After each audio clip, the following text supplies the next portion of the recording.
Bismillahirrahmanirrahim. Assalamualaikum warahmatullahi wabarakatuh. Perkenalkan, nama saya Ismatul Aulia dari jurusan Pendidikan Biologi Universitas 19 November Kolaka. Nah, di sini saya akan menjelaskan mengenai pewarisan sifat. Nah, langsung saja.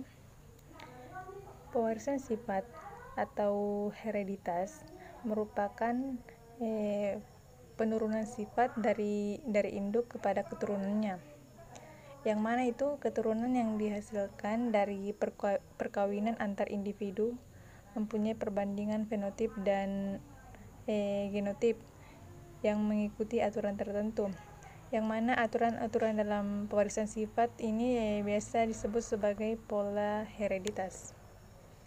Selanjutnya yaitu istilah-istilah dalam hereditas. Yang pertama, sel haploid dan diploid.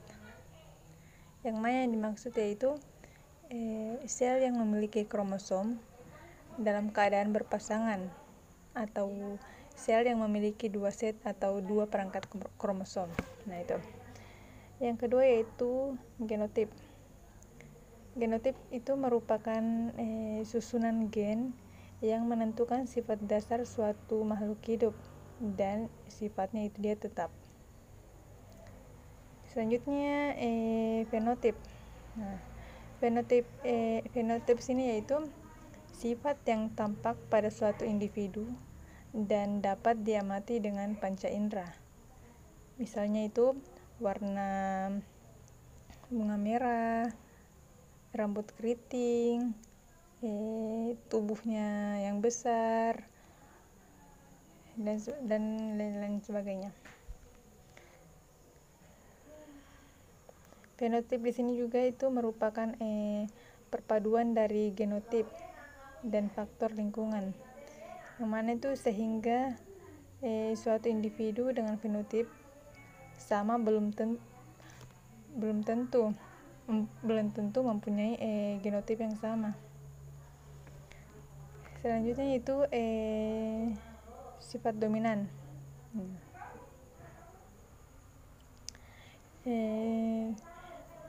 Gen dikatakan dominan apabila gen tersebut bersamaan dengan gen lain atau gen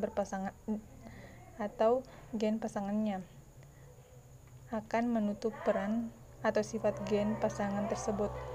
Dalam persilangan gen, dominan ditulis dengan huruf besar. Selanjutnya itu sifat resesif. Gen dikatakan resesif apabila itu berpasangan dengan gen lain yang dominan, dia akan tertutup sifatnya atau tidak muncul.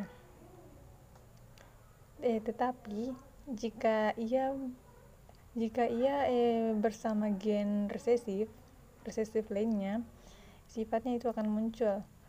Dalam genetika, gen resesif ditulis dengan huruf kecil. Selanjutnya yaitu hibrid. Nah, hibrid di sini itu merupakan hasil perkawinan antara dua individu yang memiliki sifat beda.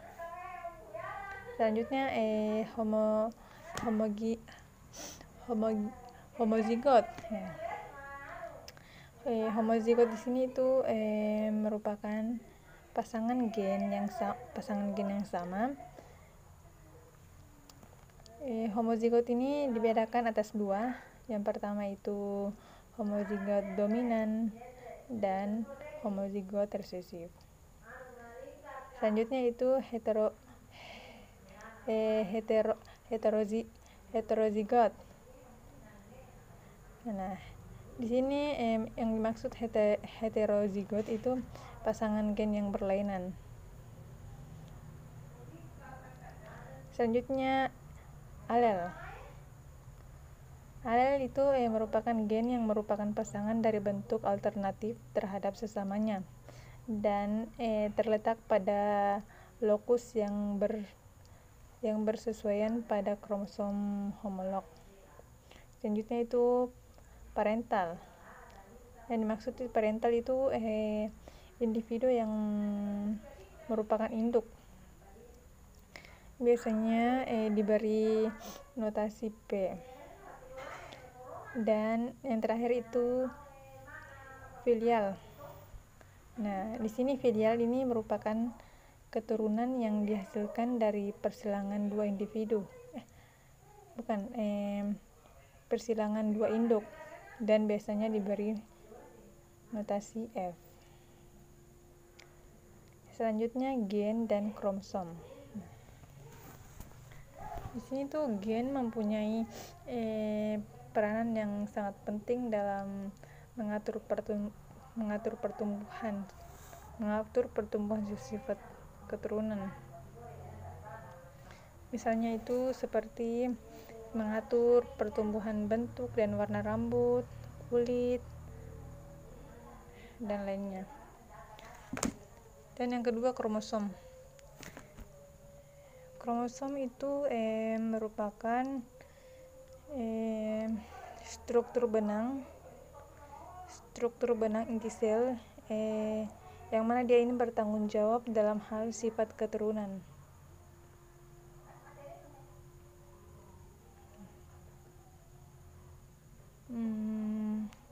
Selanjutnya struktur kromosom. Struktur kromosom di sini tuh terdiri atas setromer dan lengan. Yang mana setromer di sini tuh merupakan bagian dari kromosom, tempat melekatnya benang-benang spindel yang berperan menggerakkan kromosom selama proses pembelahan sel. Nah, itu. Selanjutnya lengan atau badan kromosom merupakan bagian kromosom yang mengandung kromonema atau pita bentuk spiral di dalam kromosom dan gen.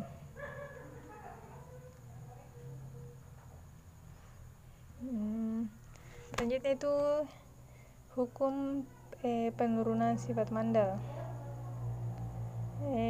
Hukum Mandel 1 bunyinya yaitu hukum Mandel 1 menyatakan bahwa pada waktu pembentukan gamet terjadi pemisahan alel secara acak.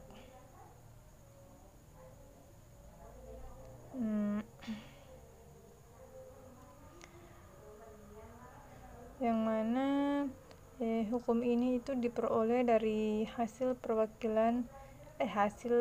perkawinan monohibrid, yaitu persilangan dengan satu sifat beda gitu. Kalau hukum Mandel 2 itu yang mana hukum Mandel ini itu ditemukan ketika Mandel menyilangkan kacang arcis dan mengamati lebih dari satu sifat beda.